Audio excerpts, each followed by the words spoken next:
Hello students, आप सभी का स्वागत है हमारे यूट्यूब चैनल ओमवीर त्यागी फिजिसिस्ट पर। तो क्लास 11 के बच्चे ध्यान देंगे। आज मैं आपको कराने जा रहा हूँ बर्नौली की प्रमेय। क्या कराने जा रहा हूँ? बर्नौली की प्रमेय। ठीक है। आज मुझे कुछ बच्चों ने पूछा है कि सर बर्नौली की प्रमेय में परेशानी हो रही है, कल उन लोगों का टेस्ट है, तो मैं बताने जा रहा हूँ बर्नौली की प्रमेय। ठीक है। जब कोई अश्यान और असंपीड्य द्रव एक स्थान से दूसरे स्थान तक धारा रेखीय प्रवाह में प्रवाहित होता है तो उसके मार्ग के प्रत्येक बिंदु पर इसके प्रति एकांक आयतन की कुल ऊर्जा का मतलब दाब ऊर्जा, स्थितिज ऊर्जा और गतिज ऊर्जा का योग एक नियतांक होता है। यानी कुल ऊर्जा कैसी होती है? नियत होती है। समझ गए आप लोग? कैसी होती है? नियत होती है। यहाँ पर हम इसको लिख सकते हैं इस तरीके से, दाब ऊर्जा को P से, गतिज ऊर्जा को 1/2 v² से प्लस स्थितिज ऊर्जा को ρgh से लिख रहे हैं और बराबर क्या है? ये नियतांक। ठीक है। तो ये हमारा डेरिवेशन के लिए फॉर्मूला है जिसको हमें प्रूफ करना है कि P बराबर जो P plus 1/2 ρv² plus ρgh बराबर नियतांक होता है। तो आप इस स्टेटमेंट से समझ गए होंगे कि अगर किसी भी धारा रेखी नली में अगर द्रव कोई बहता है तो नली के प्रत्येक बिंदु पर इस समीकरण का पालन होगा। ये इस समीकरण का पालन होगा। यह प्रमेय ये हमें बताती है। ठीक है। तो अब हम इसकी उत्पत्ति समझाएंगे। कुछ बच्चों को उत्पत्ति में परेशानी आ रही हो तो देखेंगे उत्पत्ति के लिए हमने एक पाइप लिया है, इस तरह का पाइप लिया है जिसका एक सिरा है उसका क्षेत्रफल अलग है और दूसरे सिरा है उसका क्षेत्रफल अलग है।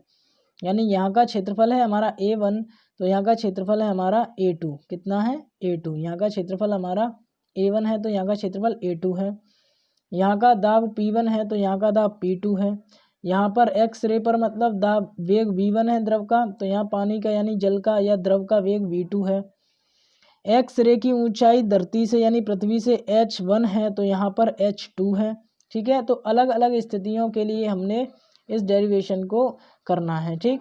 अगर इस तरीके से कोई भी पाइप हमें इस स्थिति में मिल जाए, अगर समतल पे है तो कोई दिक्कत ही नहीं है। अगर H1 और H ऊंचाइयाँ अलग दे रखी हैं, H1 H2 अलग दे रखे हैं, तो इस स्थिति को देखते हुए इस डेरिवेशन को किया जा रहा है कि हर एक स्थिति में ये काम करे। ठीक है। तो देखिए समझते हैं इसमें क्या होता है कि देखिए यहाँ पर मैंने लिख भी रखा है। जिन बच्चों को अगर लिखा हुआ चाहिए वो लिख कर मतलब स्क्रीनशॉट लेकर भी इसको कर सकते हैं। माना किसी धारा रेखीय नली में कोई द्रव धारा रेखी प्रवाह से बह रहा है। इसके सिरे x पर दाब P1, वही बात कह दी, दाब P1, एक्स सिरे पर दाब P1, क्षेत्रफल A1, नली के क्षेत्रफल A1, अनुप्रस्थ काट का क्षेत्रफल A1 और द्रव का वेग V1 है, ऊंचाई इसकी H1 है। इसी प्रकार से बाई सिरे पर द्रव का वेग V2 और नली के अनुप्रस्थ काट का क्षेत्रफल A2 और दाब P2 है और बाई सिरे की ऊंचाई कितनी है? H2 है। ठीक। तब हम यहाँ पर क्या कहने वाले हैं कि हम लोग जानते हैं बच्चों कि जब द्रव अविरत प्रवाह के सिद्धांत से बहता है तो आप लोग पढ़ ही चुके हो कि अविरत प्रवाह के सिद्धांत से V2 का मान V1 से अधिक होता है। ठीक है। अब वो क्यों होता है, कैसे होता है, वो बाद में बताएंगे, क्योंकि A1 V1 बराबर A2 V2 से होता है। अब अगर आप इस लाइन को थोड़ी देर के लिए भूल जाएं कोई दिक्कत नहीं है। अगर आपको ये लाइन नहीं भी पता तो हम आसानी से सॉल्व कर सकते हैं। ठीक है। नीचे से देखेंगे, एक्स रे पर 1 सेकंड में प्रवेश करने वाला द्रव V1 दूरी तय करता है। तो यानी कि एक्स रे पर द्रव द्वारा चली गई दूरी कितनी हो जाएगी? V1 हो जाएगी। इसके बाद एक्स रे पर लगने वाला बल कितना हो जाएगा?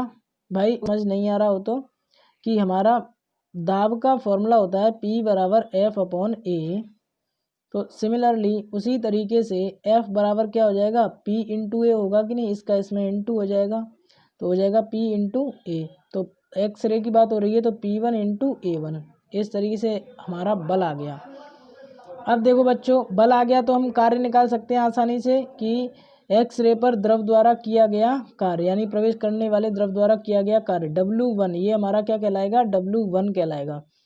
तो W1 बराबर हो जाएगा बल इंटू दूरी कितनी है? V1। तो यहाँ से हो जाएगी P1 A1 इंटू V1। ठीक है। इसी प्रकार हम कह सकते हैं बाई सिरे पर किया गया कार्य, इसी प्रकार बाई सिरे पर किया गया कार्य डायरेक्ट कह सकते हैं W2, इसको कहेंगे W2। W2 बराबर P2A2V2। अगर हम इन लाइनों को नहीं लिखें, इतनी लाइनों को नहीं लिखें तो भी काम चल जाएगा, डायरेक्ट कह सकते हैं W2 किया गया कार्य। इसी प्रकार ये इस वर्ड को लिख दो, इसी प्रकार बाई सिरे पर किया गया कार्य P2A2V2। और इस तरह से लिखना चाहते हैं तो भी लिख दीजिए, अगर मन है तो आप लिख सकते हैं कि बाई सिरे पर बल क्या होगा हमारा, बल बराबर P2A2 होगा। बेटा यहाँ पर 2 नहीं लिखा है तो यहाँ क्या हो जाएगा, P2A2। क्या होगा, P2A2। ठीक है, क्या हो जाएगा भैया, P2A2। ठीक, इसके बाद 1 सेकंड में बाई सिरे पर द्रव V2 दूरी तय करता है, तो बाई सिरे से निकलने वाले द्रव के विरुद्ध किया गया कार्य W2 बराबर हो जाएगा P2A2V2। ठीक है, अब किया गया नेट कार्य की अगर बात करें तो कुल कार्य हमारा कितना हो जाएगा, दोनों सिरों पर वर्क हो रहा है, तो हम क्या करेंगे कि प्रवेश करने वाले द्रव के कार्य में से बाहर जो निकल रहा है कार्य, उस कार्य को माइनस कर देंगे। तो भैया इसको हम कहेंगे कि P1A1V1 माइनस P2A2V2। और इसे आगे सिंप्लीफाई करेंगे तो देखिए, चूँकि द्रव A1V1 और A2V2 ये क्या है, द्रव के अविरत प्रवाह का सिद्धांत होता है, द्रव का आयतन है। ये क्या है, A1V1 और A2V2 द्रव का आयतन कहलाएगा।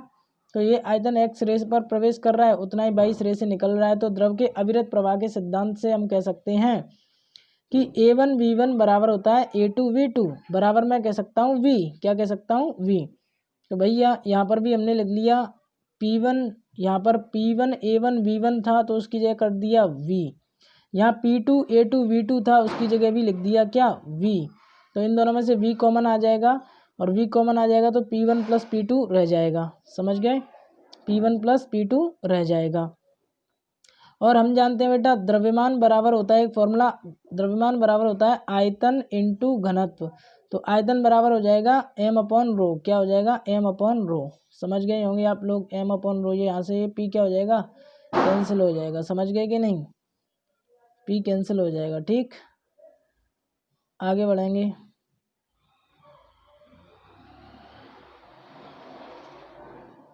ठीक है, इसके बाद हम आगे बढ़ते हैं। चलिए आगे बढ़ेंगे।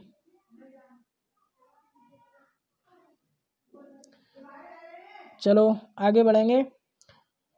22 एक्स रे पर बहते द्रव की गतिज ऊर्जा। देखो 22 रे पर बहते द्रव की गतिज ऊर्जा और एक्स रे पर गतिज ऊर्जाएं क्या होंगी। तो देखिए ये हमारा इस तरीके से क्या होगा, इस तरह से हमारा ये पाइप था, ऐसे करके यहाँ पर ऊंचाई थी और यहाँ नीचाई थी। ठीक है, तो देखिए बच्चे यहाँ का वेग था V1 और यहाँ का वेग है हमारा V2। क्या वेग है हमारा यहाँ पर, V2। तो देखिए थोड़ा कलर चेंज करने का, ये यहाँ का वेग है हमारा V2। तो यहाँ की ऊर्जा क्या होगी, 1/2 mv² होता है फॉर्मूला, 1/2 mv² फॉर्मूला होता है हमारा गतिज ऊर्जा का। तो 1/2 mv², यहाँ पे 1 आ जाएगा। और यहाँ की गतिज ऊर्जा क्या होगी, 1/2 mv², 2 हो जाएगी, मतलब 2 का स्क्वायर हो जाएगा, V2 का स्क्वायर हो जाएगा। ठीक है, अब बात आती है हमारे पास ये ऊर्जा हो गई। देखो बेटा जो ऊपर ऊर्जा है हमारी, यहाँ पर है गतिज ऊर्जा और नीचे की गतिज ऊर्जा। ठीक है, यहाँ x ऊंचाई थी, x अक्ष पे क्या था, ये ऊंचाई थी x अक्ष की यहाँ से। तो ऊंचाई कितनी थी, ज़्यादा थी हमारी h1, ये ज़्यादा ऊंचाई पे था। अब ये ऐसे करके ये थोड़ी सी नीचाई पे आ गया है हमारा h2 कम ऊंचाई है। तो ऊंचाई ज़्यादा होने पर स्थितिज ऊर्जा बेटा ज़्यादा होती है। क्या होती है, स्थितिज ऊर्जा ज़्यादा होती है। और ऊंचाई कम होने पर स्थितिज ऊर्जा कम होती है। इसका मतलब है कि इसमें स्थितिज ऊर्जा में क्या हो रही है, कमी हो रही है। स्थितिज ऊर्जा में क्या हो रही है, कमी। और गतिज ऊर्जा में क्या हो रही है, वृद्धि। क्योंकि कोई भी चीज़ जब ऊपर से गिरती है तो नीचे आते आते उसका वेग बहुत बढ़ जाता है। ठीक है, बहुत बढ़ जाता है, इसीलिए वो कैसी हो जाती है, तेज अवस्था, मतलब तेज वेग से गिरती है ज़मीन पर। ठीक है, तो आप लोगों को क्या समझना है, यहाँ पर आप लोगों को ये समझना है कि जब ऊपर से कोई चीज़ आ रही है तो ऊपर से नीचे आने पर, यानी ऊपर से यहाँ से अगर कोई चीज़ चलना स्टार्ट कर रही है और यहाँ पर गिर रही है तो इसकी स्पीड बढ़ेगी। यानी क्या बढ़ेगा, इसकी स्पीड बढ़ेगी। और स्पीड बढ़ेगी तो गतिज ऊर्जा बढ़ेगी, यानी कि नीचे आने पर गतिज ऊर्जा बढ़ेगी और स्थितिज ऊर्जा घटेगी। तो हम क्या करेंगे, नेट ऊर्जा क्या होगा, वृद्धि माइनस कमी। वृद्धि माइनस कमी का मतलब कि नेट ऊर्जा होगी वृद्धि माइनस कमी। इसका मतलब हमारी गतिज ऊर्जा में हुई वृद्धि में से स्थितिज ऊर्जा में हुई कमी को हम घटा देंगे। तो हमने कहा भैया 1/2 mv2 का स्क्वायर माइनस 1/2 mv1 का स्क्वायर, ठीक। इसके बाद mgh1 माइनस mgh2, ठीक है। इसके बाद आगे बढ़ते हैं। इसके बाद आगे बढ़ेंगे तो क्या होगा, देखो कि m दोनों में से कॉमन ले लिया तो 1/2 v2 स्क्वायर माइनस 1/2 mv1 का स्क्वायर माइनस के mgh1 प्लस का gh2, क्योंकि ये माइनस माइनस प्लस हो जाएंगे, माइनस माइनस क्या हो जाएंगे मिलके प्लस बन जाएगा यहाँ पे, ठीक है। इसके बाद आगे आते हैं नेट ऊर्जा बराबर नेट कार्य। चलिए, नेट ऊर्जा बराबर कार्य, नेट ऊर्जा बराबर कार्य। तो हमारा कार्य कितना था भैया, नेट कार्य बराबर नेट ऊर्जा मान लो। तो कार्य कितना भैया, यहाँ पर लिख दिया है हमने कार्य 1m/रो, जो हमने अभी प्रूफ किया था। टोटल कार्य जो था हमारा ये रहा m/रो p minus p1 minus p2, ठीक है। तो यहाँ पर हमारा ये आ जाएगा m/रो p1 माइनस p2।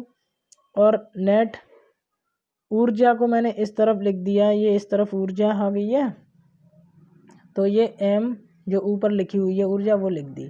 तो यहाँ m से m सीधा कैंसिल आउट हो जाएगा और यहाँ बचेगा 1/रो p1 माइनस p2। इस रो को हमने ऊपर की ओर भेज दिया, इस रो को हमने इस तरफ भेज दिया, तो ये हो जाएगा 1/2 रो v2 का स्क्वायर, फिर यहाँ पे 1/2 रो v1 का स्क्वायर, फिर यहाँ रो gh1 और ये रो gh2 हो जाएगा, ठीक। इसके बाद 1 वाले पद इस तरफ कर लेंगे और 2 वाले पद इधर ही रखेंगे, ठीक है। तो हमने ये किया कि p1 प्लस 1/2 रो v1 प्लस रो gh1 p2, ये माइनस का p2 इधर आके प्लस का p2 हो गया, और प्लस रो g 1/2 रो v2 का स्क्वायर प्लस के रो gh2 इधर ही था, तो प्लस का रो gh2 इधर ही है। इसका मतलब जब हमारी कंडीशन सेटिस्फाइड हो जाए, यानी कि 1 की स्थिति बराबर हो रही है 2 के, तो देखो उस समय की स्थिति हमारी कहलाती है किसी भी समीकरण के लिए नियतांक, यानी कि वो बदल नहीं रही, पहले की स्थितियाँ बराबर बाद की स्थितियाँ हो रही हैं, ठीक है। तो ये क्या है, पहले की वैल्यू बराबर बाद की वैल्यू, इसीलिए हम कहेंगे कि p प्लस 1/2 रो v स्क्वायर प्लस रो gh बराबर नियतांक, बराबर नियतांक। इस तरीके से हमारा ये डेरिवेशन सिद्ध होता है, ठीक है। किसी बच्चे को कोई चीज़ समझ में नहीं आए तो एक बार रिपीट करके दोबारा देखिएगा, आराम से देखिए, बिल्कुल समझ में आएगा। और आप कमेंट करके बताइएगा आपको ये सेशन कैसा लगा। अच्छा लगा हो तो लाइक और शेयर करें, लाइक करें, शेयर करें और सब्सक्राइब जरूर करें चैनल को, अगर आप चैनल पर नए हैं तो, ठीक है।